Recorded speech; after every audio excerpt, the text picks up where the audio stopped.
The movie goddess who first captivated America in 2003's Lost in Translation continues her seduction with this month's Under the Skin and the new Captain America. But off-camera, Scarlett Johansson is engaged, pregnant, and willing to get real. Scarlett Johansson was my first. Not that I was a virgin. I'd interviewed big-shot people before. Never a movie star, though. Still, I knew how to behave in front of one. The basics, at least. Do not smile or exclaim or look excited or obey your instincts in any way, shape, or form. Just be cool. I entered the Jewel Suite of the New York Palace Hotel on Madison Avenue to catch the last hour of the Scarlett Johansson Vanity Fair cover shoot on a Monday afternoon in late January. The Jewel Suite, in addition to being, as its name would suggest, a pretty ooh-la-la affair, was also an absolutely enormous one. And that day, packed, crammed with photography people and wardrobe people and makeup people and magazine people and public relations people, all of whom had assistants and assistants to assistants, everybody in a heightened state of motion and commotion.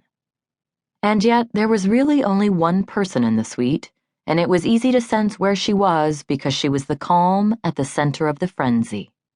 The still point around which so much activity hysterically spun. There she stood, a hand on one slim, outthrust hip, in the middle of a room that was mostly window. She wore open-toed gold mules and an off-the-shoulder gown of pleated pink silk, and boobalicious cut, something Lana Turner might have chosen, or Marilyn Monroe.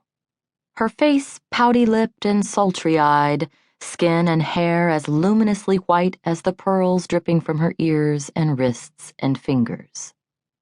In front of her, a man with a camera was on his knees, fixing her in his lens, snapping away insatiably. On either side of her and behind her, the buildings of Midtown surged up out of the ground and into the heavens in ecstatic phallic salute, as they should have. She looked ravishing, radiant, sublime, good enough to eat. And as I joined the small throng that had gathered to watch, throwing subtle elbows to secure a better position, I realized that I was acting the opposite of cool, that I was acting totally and completely gaga. I realized, too, that Scarlett wasn't just a movie star. She was a movie goddess, the purest strain of movie star. You know what I discovered happens when you're around a movie goddess made up to suggest movie goddesses past in the throes of a cover shoot, i.e., a movie goddess at the ne plus ultra of her movie goddessdom? You become a man, even if you're not one. You gawk, you gape, you leer.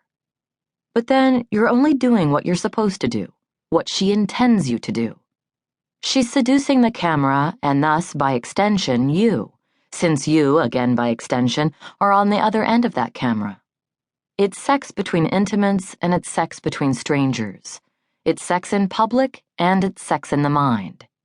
You can't resist her, and she knows it without ever acknowledging that she knows it.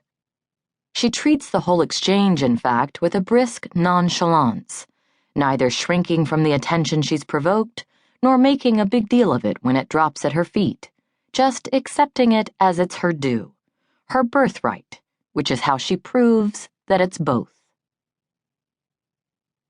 For the interview, Scarlett and I moved to a different suite. At least, I move. Scarlett, her people inform me, is running late.